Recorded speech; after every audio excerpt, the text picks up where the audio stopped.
रुक करते हैं बिजनेस न्यूज की जानिब। आपको बताते चलें, वजीर आजम शहबाज शरीफ ने चीनी की स्मगलिंग, जखीरा अंदोजी और मुनाफाखोरी के खिलाफ बड़े क्रैकडाउन की मंजूरी दे दी। वजीर आजम शहबाज शरीफ की जेर सदारत लाहौर में आला सतह का इजलास हुआ, जिसमें नाजायज़ मुनाफाखोरी और स्मगलिंग की इतलात पर सख्त बरहमी का इजहार किया और स्मगलिंग के तदराक के लिए कल इस्लामाबाद में आला सतह इजलास तलब कर लिया, जिसमें चीनी समेत दीगर एशिया की स्मगलिंग के खात्मे के लिए मुल्क गैर कार्रवाई की हिकमत अमली तैयार होगी।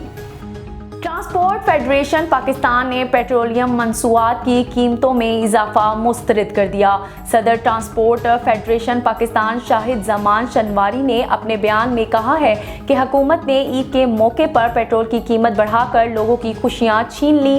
पेट्रोल की कीमतों में इजाफा फौरी तौर पर वापस लिया जाए। वाज़ेह रहे, वफाकी हुकूमत ने गुज़िश्ता रोज़ पेट्रोलियम मंसूआत की कीमतों में 10 रुपये तक इजाफा कर दिया था। पेट्रोल 10 रुपये तक फी लीटर बढ़ाने के बाद 258 रुपये हो गया था। मिट्टी के तेल की कीमत 5 रुपये 68 पैसे फी लीटर में इजाफा किया गया था।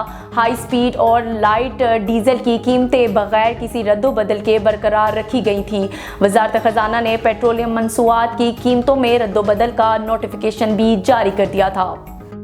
वफाकी वज़ीर ख़जाना महसूलात सेनेटर मोहम्मद इसहाक डार ने IMF और आलमी बैंक के सालाना इजलास के मौके पर इन्वेस्टमेंट बैंक के सदर जिन लीकॉन की वर्चुअल मीटिंग की। मीटिंग के दौरान उन्होंने कहा कि गुज़िश्ता साल आने वाले बदतरीन सैलाब से मुतासिर अफराद की बहाली के लिए इक़दाम का सिलसिला जारी है। हुकूमत मईशत का इस्तेहकाम के लिए तमाम इक़दाम कर रही है। वज़ीर मुमलिकत बराए ख़जाना और महसूलात डॉक्टर आयशा होस पाशा, वज़ीर आज़म के मौवन खसूसी तारिक बाजवा, मावन खसूसी तारिक महमूद पाशा और स्पेशल सेक्रेटरी ख़जाना ने इस्लामाबाद की मीटिंग में वर्चुअल शिरकत की।